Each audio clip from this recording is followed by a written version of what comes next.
বাবার এই 5টি ভুলের কারণে সন্তানের জীবন নষ্ট হতে পারে। সন্তানের সাথে সময় না কাটানো।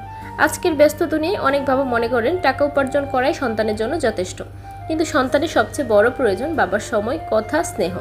বাবার সান্নিধ্য না পেলে সন্তান মানসিকভাবে একা হয়ে যায়, ভালোবাসার অভাব অনুভব করে। তারপর হচ্ছে সন্তানের ভুল বোঝা, না শুনেই সন্তানের সাথে রাগ করা। অনেক বাবা সন্তানের কথা না শুনে রাগ করেন বা শাস্তি দেন। এতে সন্তান মনে করে তার বাবা গুরুত্বহীন। ধীরে ধীরে সে তার অনুভূতি লুকাতে শুরু করে, এমনকি ভুল পথেও চলে যেতে পারে। তারপর হচ্ছে অতিরিক্ত কঠোরতা ও মারধর।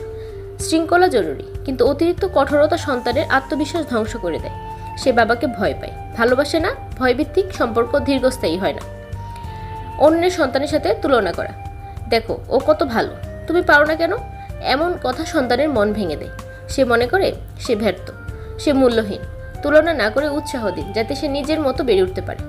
মায়ের প্রতি অসম্মান দেখানো। সন্তানের ঘরের পরিবেশ থেকেই শিখে। বাবা যদি মায়ের সাথে খারাপ ব্যবহার করেন বা সম্মান না দেন, সন্তান সেই আচরণ শিখে ফেলে। এর প্রভাব তার ভবিষ্যৎ সম্পর্কের উপর পড়ে। তাই একজন বাবার ভালোবাসা, সম্মান ও সঠিক দিক নির্দেশন সন্তানের জীবনে সবচেয়ে বড় সম্পদ। তাই সন্তানকে শুধু ভরণ পোষণ নয়, মন, সময় আর ভালোবাসাও দিন।